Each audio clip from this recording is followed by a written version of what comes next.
живеем във време, което фетишизира настоящето. Макар че ние историците много добре знаем, че единствено миналото е което дава ориентирите не само за настоящето, но и за бъдещето. И искрено се надяваме, че съвременният читател, съвременният човек, преди всичко, не е загубил усета си и желанието си да научи нещо повече за миналото.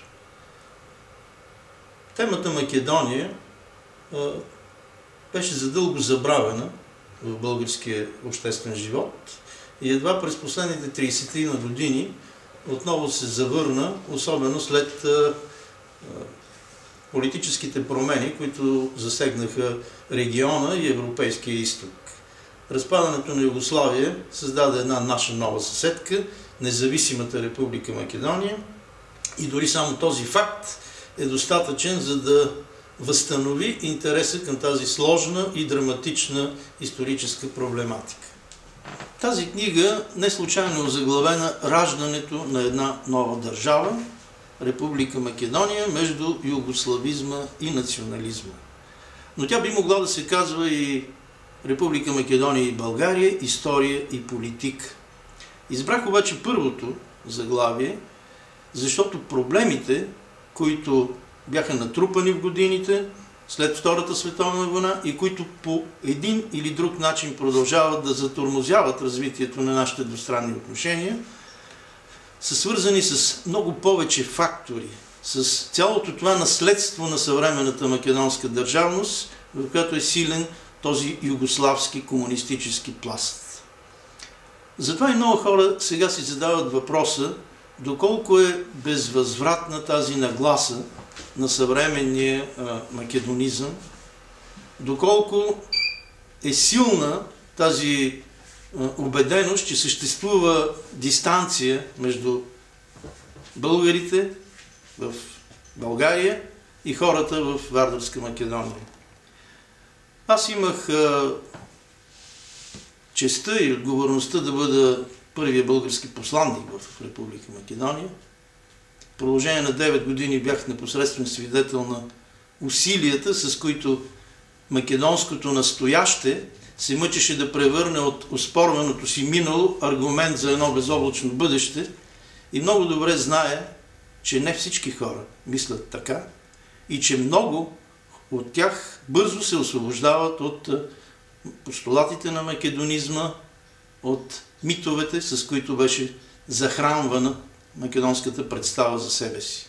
Много хора си задават въпроса как се появи македонизма, тази идеология. Всъщност това не е единно понятие. Има различни видове македонизъм.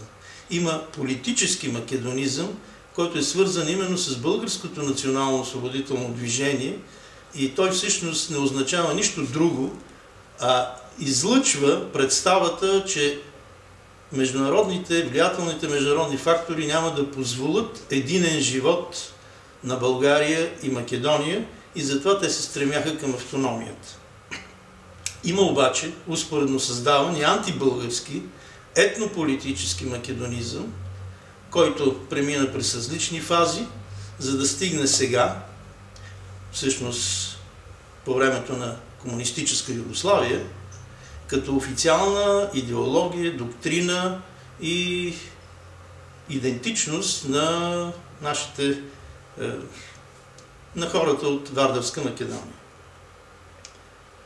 Този вид македонизъм всъщност беше силово наложен и неговата основна цел беше да прекъсне дълбоката историческа връзка между България и Македония, между българите от, както се казва на времето, Стара България и българите от Долна България. Така поне е наричано дори в началото на 19 век Македония.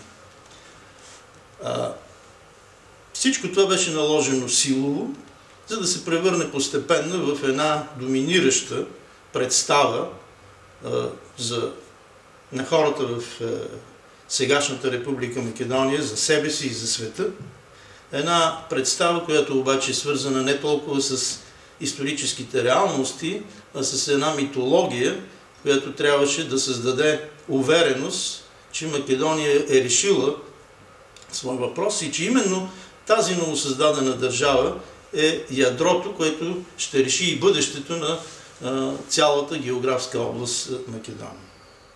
Тук не става въпрос за едни гледни точки, които трябва да ни върнат в миналото. Историята обаче дава аргументи да разберем по-добре настоящето. А настоящето ни е свързано с идеята за общо бъдеще, едно бъдеще в една Европа, която ще премахва постепенно границите, ще заличава разликите и ще обезсмисля фалшивите митове.